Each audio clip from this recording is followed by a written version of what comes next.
چلیں بسم اللہ الرحمن الرحیم.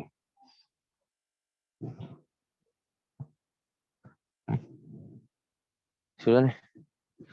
بسم اللہ الرحمن الرحیم. رسالت کی تائید میں چند محبوب حضرات کے قصے. حضرت مریم علیہ السلام کا تفصیلی قصہ. اعوذ باللہ من الشیطان الرجیم. بسم اللہ الرحمن الرحیم. اذ قالت امرأة عمران رب انی نذرت لك ما في بطنی محررا فتقبل منی انك انت السمیع العلیم. فلما وضعتها قالت رب إني وضعتها أنثى والله أعلم بما وضعت وليس الذكر كالأنثى وإني سميتها مريم وإني أعيذها بك وذريتها من الشيطان الرجيم. إذ قالت امرأة عمران، جب کہا عمران کی عورت نے، ربی اے میرے رب، انی نذرت لک، میں نے نظر کیا تیرے، معافی بطنی محررا، جو کچھ میرے پیٹ میں ہے آزاد کیا ہوا، فتقبل منی، سو تو قبول کر مجھ سے، انک انت السمیع العلیم، بے شک تو ہی ہے اصل سننے والا جاننے والا. فلما وضعتها، پھر جب جنا اس کو، قالت رب انی وضعتها انثی، تو بولی اے میرے رب میں نے تو جنا اس کو لڑکی، واللہ اعلم بما وضعت، اور اللہ کو خوب معلوم ہے جو کچھ اس نے جنا. ولیس الذکر کالانثی، اور نہیں ہے لڑکا مثل اس لڑکی کے. وانی سمیتها مریم، اور میں نے نام رکھا اس کا مریم. وانی اعیذها بک وذریتها، اور میں پناہ میں دیتی ہوں اس کو تیری اور اس کی اولاد کو، من الشیطان الرجیم، شیطان مردود سے. شیطان مردود، رجیم، رجم کہتے ہیں عربی میں پتھر مارنے کو، تو مردود رد یرد لوٹانا یا پھیر دینا. تو مردود جس کو یعنی سیدھی راہ کی ہدایت دی گئی، پھر وہ پھر کے الٹے پہ چلا گیا، پھر اس کو یعنی گمراہی اور غلط راستے کی طرف ہی چلا دیا گیا، تو مردود سیدھے راستے سے غلط کی طرف پھیرا ہوا. اور رجیم یعنی پتھر مارا ہوا، مردود دھتکارا ہوا. تفسیر. وہ وقت بھی یاد کرنے کے قابل ہے جب حضرت مریم کے والد حضرت عمران کی بیوی نے حالت حمل میں حق تعالیٰ سے عرض کیا کہ اے میرے پروردگار، میں نے نظر یعنی منت مانی ہے آپ کی عبادت کے لیے اس بچے کی جو میرے شکم میں ہے، کہ وہ خانہ خدا کی خدمت کے واسطے آزاد فارغ کیا ہوا ہو، اور میں اس کو اپنے کام میں نہ لگاؤں گی، سو آپ اس کو مجھ سے قبول کر لیجئے. بے شک آپ خوب سننے والے، خوب جاننے والے ہیں، کہ میری عرض کو سن رہے ہیں اور میری نیت کو جان رہے ہیں. اس زمانے میں نرینہ اولاد کے ساتھ ایسی نظر ماننا مشروع تھا. انہوں نے اس گمان سے نظر مانی تھی کہ شاید لڑکا پیدا ہو. پھر جب ان خاتون نے لڑکی جنی تو ان کو رنج ہوا کہ یہ تو بیت المقدس کی خدمت کے لائق نہیں، کیونکہ یہ کام تو مردوں کا ہے. اس لیے حسرت سے کہنے لگیں کہ اے میرے پروردگار، میں نے تو حمل سے لڑکی جنی. حق تعالیٰ فرماتے ہیں کہ وہ اپنے خیال سے حسرت کر رہی تھیں، حالانکہ خدا تعالیٰ زیادہ جانتے ہیں اس لڑکی کی شان کو جو انہوں نے جنی، اور کسی طرح بھی وہ لڑکا جو انہوں نے چاہا تھا اس لڑکی کے برابر نہیں ہو سکتا تھا، بلکہ یہ لڑکی ہی افضل ہے کہ اس کی کمالات و برکات عجیب و غریب ہوں گے. یہ ارشاد خداوندی بطور جملہ معترضہ کے تھا. آگے پھر ان خاتون کا قول ہے. جملہ معترضہ کہتے ہیں بات چلتے چلتے درمیان میں ایک چھوٹا سا جملہ ایسا کہہ دیا جس کا آگے پیچھے کی مطلب سیاق و سباق سے تعلق نہیں ہوتا. جیسے کہ ہم کہتے ہیں نا جی حضرت مولانا احمد علی لاہوری رحمت اللہ علیہ، یہ رحمت اللہ علیہ دعائیہ جملہ ہے پورا، اللہ ان پر رحم فرمائے، اس کا پہلے اور بعد سے کوئی تعلق نہیں ہوتا. تو لیکن وہ بات اپنی جگہ ضروری ہوتی ہے اور اپنی جگہ پوری ہوتی ہے، لیکن جو انسیاق چل رہا ہے اس سے تعلق نہیں ہوتا اس کا، تو اس کو جملہ معترضہ کہتے ہیں۔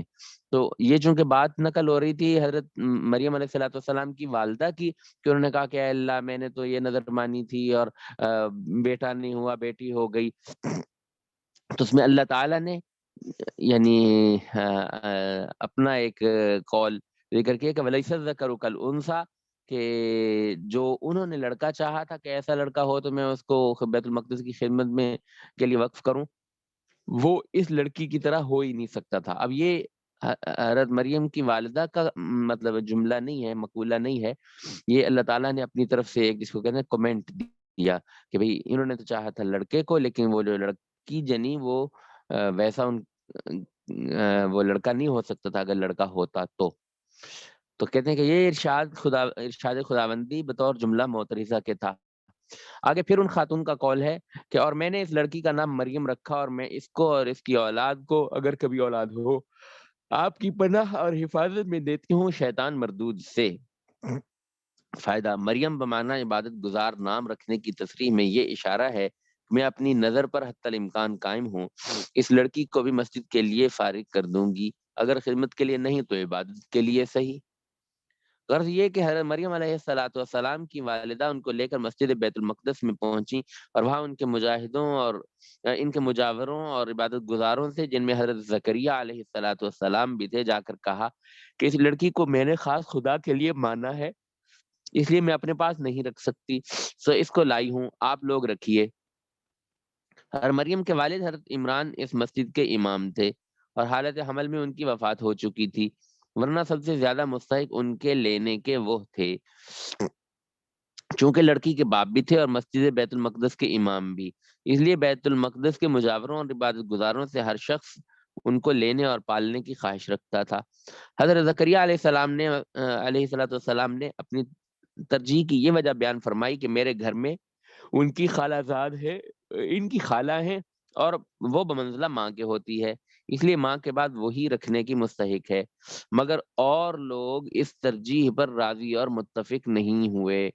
آخری قرآن اندازی پر اتفاق قرار پایا اور قرآن نکالنے کی صورت بھی عجیب و غریب خلاف عادت ٹھہری، جس کا آگے بیان آئے گا۔ اس میں بھی حضرت زکریا علیہ السلام کامیاب ہوئے، چنانچہ حضرت مریم علیہ السلام ان کو مل گئی اور انہوں نے بعض روایات کے مطابق ایک انا کو نوکر رکھ کر دودھ پلوایا۔ پھر جب وہ کچھ بڑی ہو گئیں، ان کو مسجد کے متعلق ایک عمدہ حجرہ میں لا کر رکھا، جب کہیں جاتے اس کو قفل لگا کر جاتے، پھر آ کر کھول لیتے۔ اسی قصہ کا ذکر مختصر آگے آتا ہے، یعنی فتقبلها ربها بقبول حسن وأنبتها نباتا حسنا وكفلها زكريا كلما دخل عليها زكريا المحراب وجد عندها رزقا قال يا مريم أنى لك هذا قالت هو من عند الله إن الله يرزق من يشاء بغير حساب فتقبلها ربها بقبول حسن، پھر قبول کیا اس کو اس کے رب نے اچھی طرح کا قبول کرنا، وَأَنبَتَهَا نَبَاتًا حَسَنًا، اور بڑھایا اس کو اچھی طرح بڑھانا، وَكَفَّلَهَا زَكَرِيَّا، اور سپرد کیا اسے زکریا کے، كُلَّمَا دَخَلَ عَلَيْهَا زَكَرِيَّا الْمِحْرَابَ، جب بھی آتے اس کے پاس زکریا حجرے میں، وجد عندها رزقا، پاتے اس کے پاس کچھ رزق، قال یا مریم انا لکی ھذا، کہتے اے مریم کہاں سے آیا تیرے پاس یہ، قالت ہوا من عند اللہ، وہ کہتی ہیں یہ اللہ کے پاس سے آتا ہے، ان اللہ یرزق من یشاء بغیر حساب، بے شک اللہ رزق دیتا ہے جس کو چاہے بے مشقت۔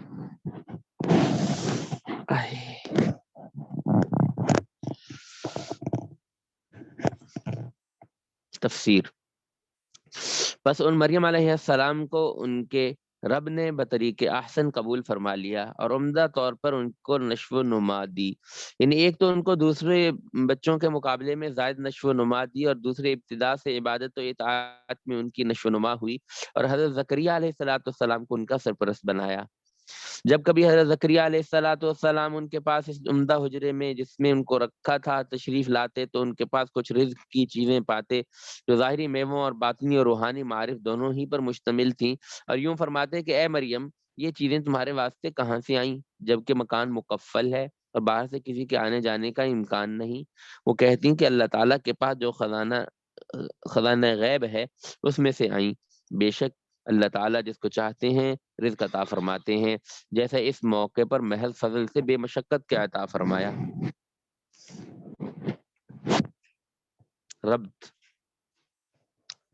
حضرت زکریا علیہ الصلوۃ والسلام کی اس وقت تک اولاد نہ تھی، خود بھی بوڑھے ہو چکے تھے اور بیوی بھی مانج تھی۔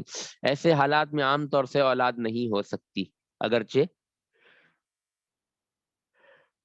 خرق عادت کے خلاف، عادت کو پھاڑ کے کچھ کرنا مطلب عادت کے خلاف، اگرچہ خرق عادت کے طور پر قدرت خداوندی کا ان کو پورا یقین تھا کہ وہ ذات ان حالات میں بھی اولاد دے سکتی ہے، لیکن خلاف عادت ہونے کی وجہ سے درخواست کی جرت نہ کرتے تھے۔ اب جو دیکھا کہ اللہ تعالیٰ نے حضرت مریم علیہ السلام کو خلاف عادت رزق عطا فرمایا ہے تو اب آپ کو بھی سوال کی جرت ہوئی، اس لیے درخواست پیش کی۔ یہ ذہن میں رکھنا چاہیے کہ یہ خرق عادت یعنی عادت کے خلاف ہے، ورنہ ایک ہوتا ہے کہ عقل میں نہیں آتی بات، معجزہ ہے نا، مثلاً اونٹنی وہ پتھر کی چٹان سے پیدا ہو جائے تو یہ عادت بھی نہیں ہے اور عقلی بات بھی نہیں ہے۔ عقلی طور پر یعنی بے جان چیز سے جاندار کا پیدا ہو جانا بظاہر یعنی عقل نہیں مانتی اس کو، عقل کے ذرا خلاف ہے۔ اچھا، لیکن عادت کے اندر دیکھیں تو عادت کے اندر بھی ایسا نہیں ہوتا کہ چٹان سے پتھر سے اونٹنی پیدا ہو، تو یہ معجزہ ہو گیا۔ اچھا، یہ بس ایک مختصر سی بس بات کر رہا ہوں۔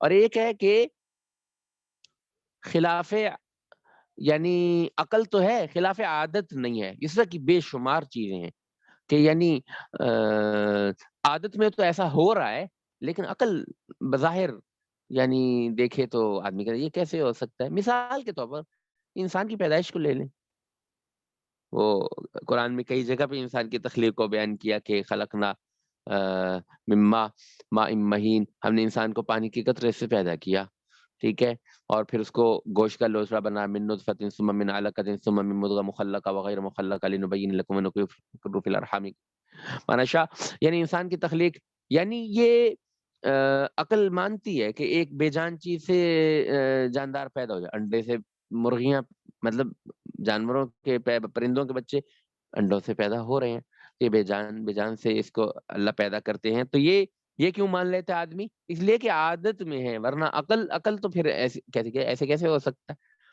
تو جو چیز عادت میں آ جائے وہ عقل اس کو مانے نہ مانے آدمی پھر بھی اس کو تسلیم کر لیتا ہے۔ کیوں؟ عادت کے اندر اتنی مرتبہ اس کا سب کچھ ظہور ہو رہا ہے کہ آدمی پھر یعنی تسلیم ہی کر لیتا ہے۔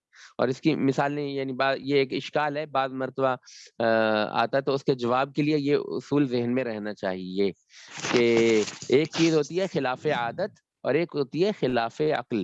کوئی چیز خلاف عقل بھی ہو لیکن عادت میں اس کا یعنی بار بار مشاہدہ ہوتا رہے تو آدمی اس کو نہ بھی سمجھ میں آئے پھر بھی مان لیتا ہے۔ جیسے آج کل بھی ایک آج کیا نام ہے ٹرینڈ چلا ہوا ہے بھئی اس کی لاجک کیا ہے، حالانکہ بے شمار چیزیں ہیں کہ کوئی لاجک سمجھ میں نہیں آتی لیکن وہ مان لیتے ہیں اس کو۔ اور اس کا آسان مثال میں دیتا ہوں کہ موبائل کو لے لو، موبائل چلو ماہر جو ہیں ان کو جو سمجھ آتی ہوگی تو آتی ہوگی تو سارا نظام، لیکن یہ موبائل کیسے کام کرتا ہے، یہاں سے موبائل پہ میسج لکھا اور تصویر اس میں ڈالی اور دوسری جگہ ہی پہ پہنچ گئی، یہ کیسے پہنچ گئی بھائی؟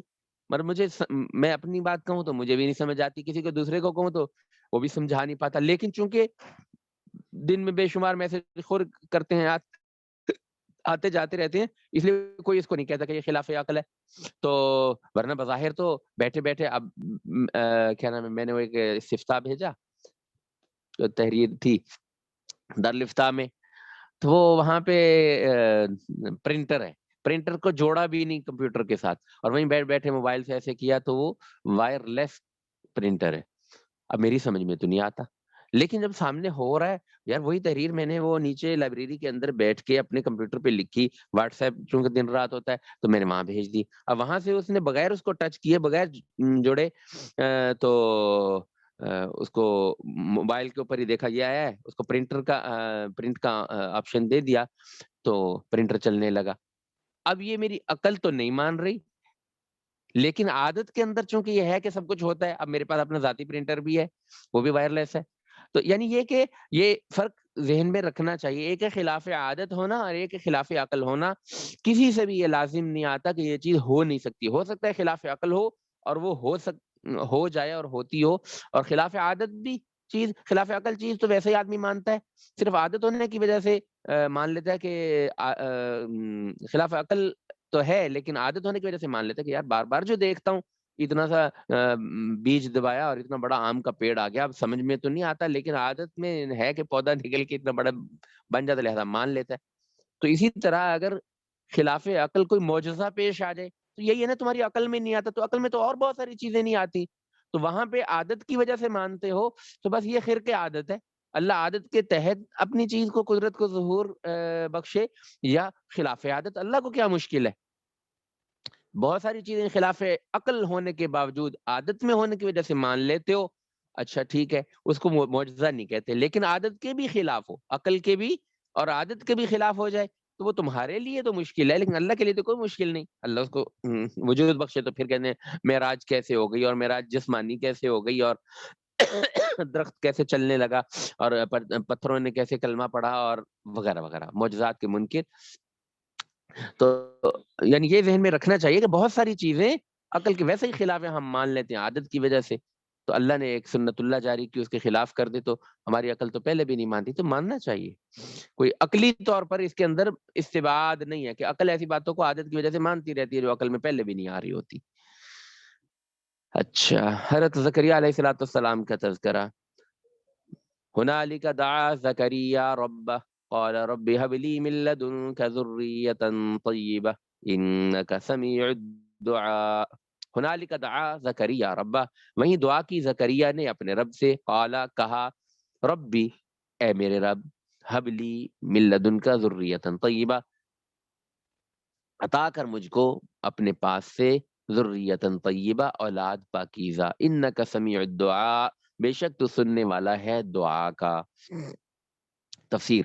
اس موقع پر دعا کی حضرت زکریا علیہ السلام نے اپنے رب سے عرض کیا کہ اے میرے رب، عنایت کیجئے مجھ کو خاص اپنے پاس سے کوئی اچھی یعنی بابرکت اور نیک کردار اولاد.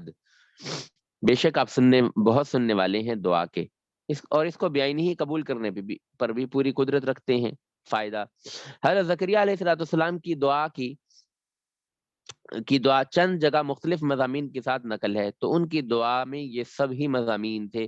پھر مقام کی مناسبت سے کوئی بات کہیں ذکر کر دی اور کوئی کہیں. رب اللہ تعالیٰ نے ان کی جو دعا انہوں نے مانگی تھی اس کو قبول فرمایا. فنادته الملائکۃ وهو قائم یصلی فی المحراب ان اللہ یبشرک بیحییٰ مصدقا بکلمة من اللہ وسیدا وحصورا ونبیا من الصالحین.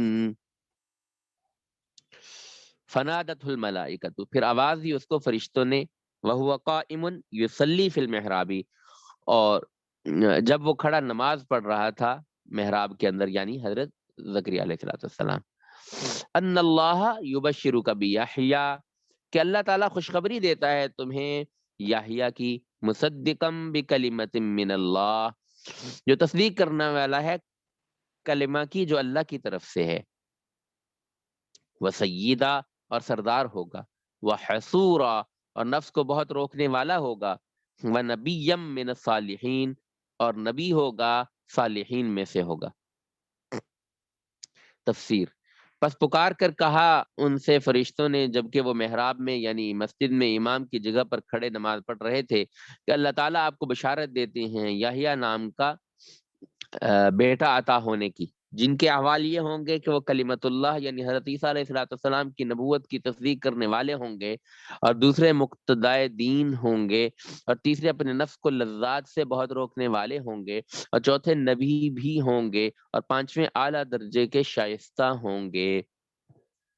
فائدہ: حضرت عیسیٰ علیہ السلام کو کلمت اللہ اس لیے کہتے ہیں کہ وہ محض اللہ تعالیٰ کے کلمے کن یعنی حکم سے خلاف عادت بغیر باپ کے پیدا کیے گئے۔ ہاں، یہ بات ذہن میں رکھنی چاہیے۔ تو اللہ تعالیٰ ویسے ان فتنوں سے آزمائشوں سے بچائے، لیکن آج کل چونکہ نوعیت کچھ ایسی ہو گئی ہے کہ ہر دوسرے گھر میں کوئی نہ کوئی رشتہ دار بیرون ملک گیا ہوا ہے، پھر جب آتے ہیں تو پھر عجیب عجیب باتیں کرتے ہیں۔ تو آدمی کو مضبوط بنیادوں پہ کھڑے ہونا چاہیے۔ تو خلاف عادت بغیر باپ کے پیدا کیے گئے۔ یہ بغیر باپ کے کیسے پیدا ہوا؟ یہ خلاف عادت ہے، خلاف عقل بھی ہے۔ اچھا، تو لیکن ایک قطرے سے بچے کا پیدا ہو جانا، یہ کون سا عقل میں آتا ہے؟ یہ کون سا عقل میں آتا ہے؟ ورنہ خود کر کے دکھا دو نا۔ اللہ کہتے ہیں مکھی نہیں پیدا کر سکتے۔ اللہ کہتے ہیں 16ویں پارے 17ویں پارے میں کہ لن یخلقوا ذبابا ولو اجتمعوا لہ، کہ اگر یہ ساری دنیا والے مخالفین منکرین اکٹھے ہو جائیں پوری طاقتیں اپنے علم اور تجربے لے کر، ایک مکھی نہیں پیدا کر سکتے۔ تو تم بچے ایسے پیدا کر لو، نہیں کر سکتے۔ تو ہر عیسیٰ علیہ السلام کی بات چل رہی تھی کہ ان کو کلمت اللہ اس لیے کہا کہ اللہ نے کہا کن، پیدا ہو جا، اور وہ پیدا ہو گئے۔ اس طرح تو ہر بچے کے اوپر ہی اللہ کا حکم چلتا ہے اور وہ پانی کے قطرے سے پیدا ہوتا ہے، لیکن خلاف عادت بغیر باپ کے پیدا کیے گئے۔ عقلی طور پر بچے کا بغیر باپ کے پیدا ہونا بھی ممکن نہیں، اور ایک پانی کے قطرے سے بھی پیدا ہونا ممکن نہیں۔ تو وہاں پہ عادت ہے، تو اس لیے ایک عادت کے تحت خلاف عقل ہونے کی باوجود مان لیتے ہیں۔ تو یہاں بھی مان لینا چاہیے کہ خلاف عادت صحیح، وہاں مطابق عادت صحیح، یہاں خلاف عادت صحیح۔ حسورہ، ہر یحییٰ علیہ السلام کی یہ تیسری صفت بیان کی گئی کہ وہ اپنی نفس کو لذات سے بہت روکنے والے ہوں گے، اور لذات سے روکنے میں مباح خواہشوں سے بچنا بھی داخل ہے، مثلا اچھا کھانا، اچھا پہننا اور نکاح وغیرہ کرنا۔ یعنی اس میں ایک تو ہے نا کہ ضرورت کے تحت بس موٹا جھوٹا کھانا، اور ایک ہے کہ بھئی اعلیٰ درجے کا کھانا اور بہترین بھنے ہوئے گوشت اور وغیرہ وغیرہ، ہاں، اور مچھلیاں بھی ایک ساتھ ہی وہ کبھی کبھی بھیجتے رہتے ہیں۔ اچھا کھانا، اچھا پہننا اور نکاح وغیرہ کرنا، اس صفت کو موقع مدح میں فرمانے سے بظاہر یہ معلوم ہوتا ہے کہ افضل طریقہ یہی ہے۔ یعنی کہ اس موقع پہ جو حسورہ کا لفظ فرمایا کہ شادی نہ کرنے والے، ہاں، اپنی خواہشات کو روکنے والے لذات سے، اور اس میں اب لذت بھی ہے اس میں، تو کہا کہ شادی، تو کہا نہیں حسورہ ہوں گے یعنی شادی نہ کریں گے۔ تو یہ ان کی مدح فرمائی ہے۔ تو کہ یہاں پر تو ان کی صفت اور مدح بیان فرمائی، حالانکہ احادیث سے نکاح کی فضیلت ثابت ہے کہ نکاح کرنا چاہیے۔ کہتے ہیں کہ اس کی تحقیق یہ ہے کہ جس شخص کی حالت حضرت یحییٰ علیہ السلام کی سی ہو کہ اس پر آخرت کا خیال اس قدر غالب ہو کہ اس کے غلبے کی وجہ سے نہ بیوی کی ضرورت محسوس کرے اور نہ بیوی بچوں کے حقوق ادا کرنے کی فرصت ہو، ایسے شخص کے لیے یہی افضل ہے۔ اسی وجہ سے جن احادیث میں نکاح کی فضیلت آئی ہے ان میں یہ بھی قید مذکور ہے، من استطاع منکم الباء، یعنی جو آدمی نکاح کرنے کی قدرت رکھتا ہو اور زوجیت کے حقوق ادا کر سکتا ہو تو اس کے لیے نکاح کرنا افضل ہے، ورنہ نہیں۔ نمبر 3، فرشتوں کے ان کی نماز میں باتیں کرنے میں باوجود ہے کہ باتوں سے حضور قلب فوت ہو جاتا ہے، اس وجہ سے مذائقہ نہ تھا کہ وہ پیغام خدا تعالیٰ کا تھا، اس کی طرف توجہ عین حضور قلب ہے۔ وہ یہ جو بادشاہ تھے، مغل بادشاہ عالمگیر، خود بہت بڑے عالم تھے، فقیہ تھے، مفتی تھے۔